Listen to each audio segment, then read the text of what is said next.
Guys, welcome to a new blog. চলে এসেছি আজকে একটা নতুন ব্লগ নিয়ে। বাট আপনারা নিশ্চয়ই থাম্বনেল আর টাইটেল দেখে বুঝেই গেছেন যে এই ব্লগটা অন্য দিনের মতো ব্লগ না।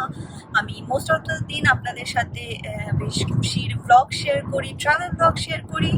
বাট আজকের ব্লগটা একটু অন্যরকম। আজকে আমরা যাচ্ছি শিকাগো ডাউনটাউনে, যেখানে সবাই জমায়েত হচ্ছে আরজিকরের যে আমাদের যে ঘটনাটা ঘটে গেছে তার প্রতিবাদের জন্য।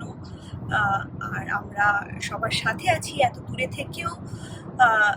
সেটাই আমাদের আজকের ইন্টেনশন, সেটাই সবাইকে আমরা সবাই যাতে একসাথে থাকার এই ফিলিংটা বুঝতে পারি এত দূরে থেকেও। তো আজকে আমরা যাচ্ছি এনবিসি টাওয়ার শিকাগোতে, সেখানে আমরা সবাই জমায়েত হব। তো চলুন যাওয়া যাক। ওইখানে যা হচ্ছে, যা ঘটবে সবটুকুই আপনাদের সাথে শেয়ার করব। আর কীরকমভাবে আমরা এখানে প্রতিবাদ করছি, আপনাদের সবার সাথে আছি, আপনাদের লড়াইয়ের সাথে আছি, সেটাও আপনাদের সাথে শেয়ার করব। আর এই আমরা দেখুন সামনেই শিকাগো চলে এসেছি, আর আমাদের 10-12 মিনিট মতনই রাস্তা বাকি আছে।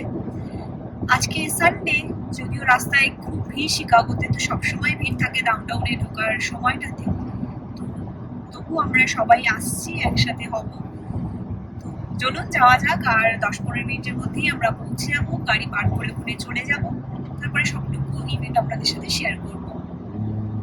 আর আমরা চলে এসেছি শিকাগোতে এনবিসি টাওয়ারের সামনে। আর এখান থেকেই আমরা দেখছি কত লোকের সমাগম হয়েছে, বাঙালি এবং বিভিন্ন প্রান্তের ভারতীয়রা এসে জমায়েত হয়েছে। যেই ভয়াবহ একটা ঘটনা ঘটে গেছে আমাদের সাথে। হ্যাঁ, আমি বললাম আমাদের সাথেই, কারণ এটা শুধু একটা মেয়ের সাথে হয়নি। এটা যেরকম একটা ঘটনা হয়েছে, সেটা সব মেয়েদের, সব মানুষের জন্য আজকে খুব লজ্জাস্কর একটা ঘটনা ঘটেছে, এবং তার প্রতিবাদে আজকে আমরা সবাই একসাথে এক জায়গায়।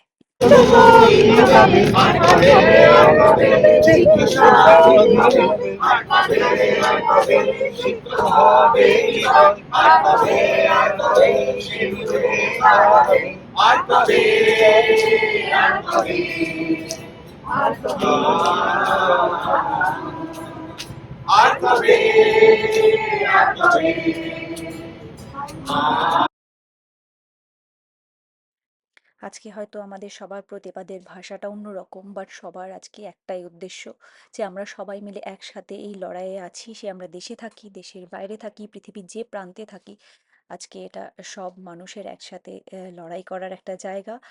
আমরাও এখানে সবাই আছি আপনাদের সাথে, আপনার লড়াইয়ের সাথেই। জানি এটা খুব ছোট্ট একটা প্রচেষ্টা আমাদের, বাট তবুও আমার মনে হয় আপনাদের সাথে এটা শেয়ার করা আমার দরকার ছিল, যে এখানে থেকেও আমরা আপনাদের সবার এই প্রতিবাদের সাথে, এই লড়াইয়ের সাথে সমানভাবে সাথ দিতে চাই এবং সব সময় আছি। এবং দেখুন, আমি পুরো জায়গাটা দেখাবো আজকে। কত সব বয়স্ক লোক, বাচ্চা থেকে আরম্ভ করে বয়স্ক, সবাই এসে এই প্রতিবাদের সাথে দাঁড়িয়েছে, এই মিছিলে সঙ্গ দিচ্ছে। আমরা নিশ্চয়ই এর ন্যায় তো অবশ্যই পাবো।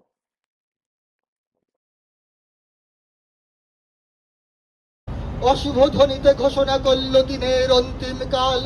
এসো যুগান্তরের কবি, আসন্ন সন্ধ্যার শেষ রশ্মিপাতে দাঁড়াও, দাঁড়াও ওই মান হারা মানবীর দ্বারে। বলো, ক্ষমা করো, হিংস্র প্রলাপের মধ্যে সেই হোক তোমার সভ্যতার শেষ পুণ্যবাণী। Now, when dusk commences and ominous storm cloud gather with bated breath, when from their secret layers the beasts emerge, their menacing growls portend the end of delight. Come, O poet of the new age, as the last rays of light fade into darkness, stand with folded hand before that violated woman. Forgive, you plead, hoping to be forgiven.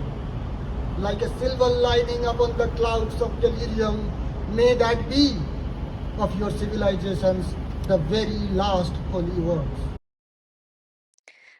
আর আজকের দিনের একদমই শেষ মুহূর্তের দিকে আমরা চলে এসেছি। এখন আমাদের ফিরে যাওয়ার পালা। কিন্তু সবাই আমরা দেখুন এখানে হাতে হাত দিয়ে দাঁড়িয়ে আছি। পুরো মানব জাতি আজকে লড়াই এটা। তাই সবাই সব জায়গায় একসাথে আমরা এই দিকে তাকিয়ে দাঁড়িয়ে আছি যে কবে আমরা ন্যায় পাবো।